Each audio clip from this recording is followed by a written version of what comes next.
ask for reviews. Okay, a business's reviews on Google Business Profile are going to determine who's top rated and who isn't. So obviously the business with the most reviews are going to be the top rated.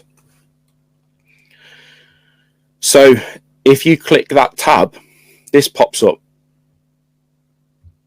This is an absolute game changer for you building up your customer reviews, and I'll explain why. When you finish your project and you ask a customer to leave a review, they might nod and go, yeah, sure, I'll leave you a review. Obviously, you need to do a good job. That goes without saying. So we're assuming that you're good at what you do. You keep the job clean, you tidy up afterwards, and you've left an absolutely perfect job for the customer. That will set you up strong for getting a 5-star review. So of course you've got to tick that box, make sure you're good. Asking them to leave a review, some might. However, what I've found is over the years, typically this is how it would go, in the past. Thanks ever so much for doing the job. You've done a lovely job. I'll tell all my friends and family about you. If you got a card, I'll hand them out for you, etc. You give them a few cards, you never hear anything. People are busy and they live busy lives. So even if you turn around and say to them, could you please leave a review for me on Google? Some of them might. Most of them will have good intentions. They might want to leave you a review. But if you just say, leave me a review on Google, now they've got to go onto the internet. They've got to find your business, search for it, find your Google Business Profile. Then they've got to click on your profile. Then they've got to find and scroll down where they leave a review to find the review tab. So you've just created like 4 hurdles for them to jump over to try to leave you a review. And to be honest, most of them are not going to be asked to mess around doing that, as sad as it sounds, because they might try to and they'll think, oh, this is too much aggro, and they'll give up. So this link here is going to be a game changer for getting your customer reviews. And this is what I use. What I've actually done with this link, I've embedded it within my CRM system, which means that when I complete a job and I send the final invoice, this link is actually embedded into that last email that I send, saying, thank you very much for your business. Please find attached your invoice for the final balance, blah, blah, blah. Oh, by the way, if you've got 5 minutes, we'd really appreciate it if you would leave us your feedback on the job that we did. To leave your feedback, simply click this link, which will take you straight to our Google review page. Thank you very much if you find the time. It's much appreciated.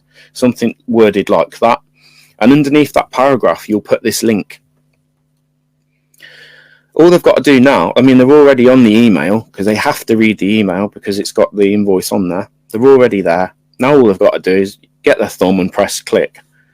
And that link will take them straight to your Google Business Profile. So if you're going to take away anything from this short video today, it will be this tab here, ask for reviews, because this is going to be what you use to build your reviews up. If you haven't got a CRM system, simple, just copy and paste that little link, text it to them.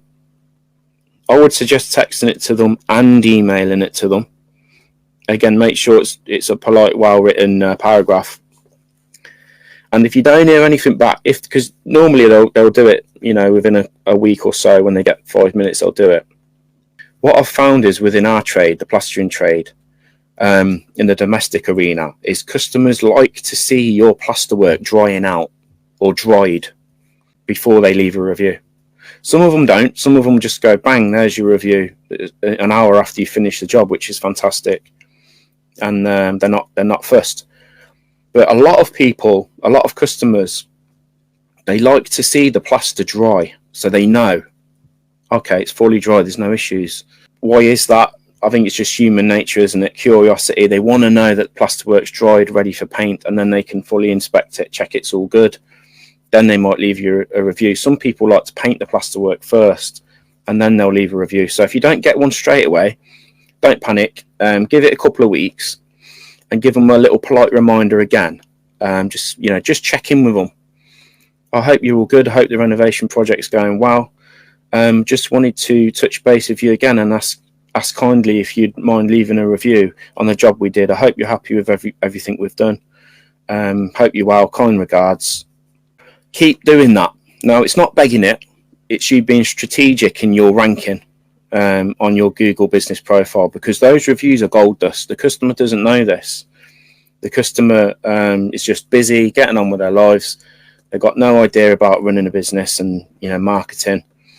So keep it polite, but keep onto them. Keep reminding them. Keep badgering them that you want this review. And eventually they will do it. In the early days, I purposely did a lot of small patch ups, because by me doing a small, tiny little half a day patch up, might not be the best earning job in the world, but I'd always get a 5-star review, because I'd make sure that the job was absolutely immaculate. My customer service would be on point. My communication would be on point. I'd be clean, friendly, reliable. I'd go above and beyond. If I can give you one tip for getting more customer reviews, it'd be to over-deliver on your jobs. Over-deliver. I'll give you an example of what I mean. If you're doing a job and the customer turns around and says, "Oh, while you're here, I was wondering if you could do something with this hole that I've got on the stairs wall. I moved this handrail and now there's this like little golf ball sized hole. I wondered if you could, while you've got some plaster mixed up, I wondered if you could fill it in." Now, you and I know that's going to be an absolute ball ache, because you've got to sheet up and prep that area, and it's going to probably be in another part of the house. So there's a bit of prep work and a bit of mess to clean up after. And being on the stairs, for example, is a ball ache. We know that. However, if you do that, it might take you 40 minutes, half an hour. If you do that little job for her or him, at the end of the job, they might say to you, "Oh, let us know what the extra is for that little hole that you filled on the stairs there." Rather than you say, "No worries, I'll add that to the bill," which you're entitled to do, by the way. And of course, if it's a lot more work, you're going to have to charge for it. But if it weren't too bad and it took you, 20 minutes, half hour, what you could do is turn around and say, "Listen, there's no charge on that. But what I'd really appreciate is if you wouldn't mind just leaving us a 5-star review. That would be fantastic and help me out a lot. Here's the link, actually. You could get your phone out. This link's already saved in your notes." And you could immediately send that link to the customer. Now, that way, because you've already done them a favour that wasn't listed on the job, you've helped them out, they're going to be naturally inclined to reciprocate your help and help you out with the form of a review. And that's how I've been able to build up a lot of these reviews, by literally over delivering above and beyond what I was supposed to be doing on the job. You probably do these things anyway if you're half decent spread, because you help people out, and that's why you're busy with your jobs. Could be screwing a light fitting back on after you've plastered the ceiling. They don't know that. You probably have put the light fitting back anyway. Over delivering doesn't mean you're doing more than you would normally do. It just means that you're creating a perception to the customer that you're doing more. So in their mind, they're thinking, "Oh, he's done that little favour, and he didn't have to do that for me."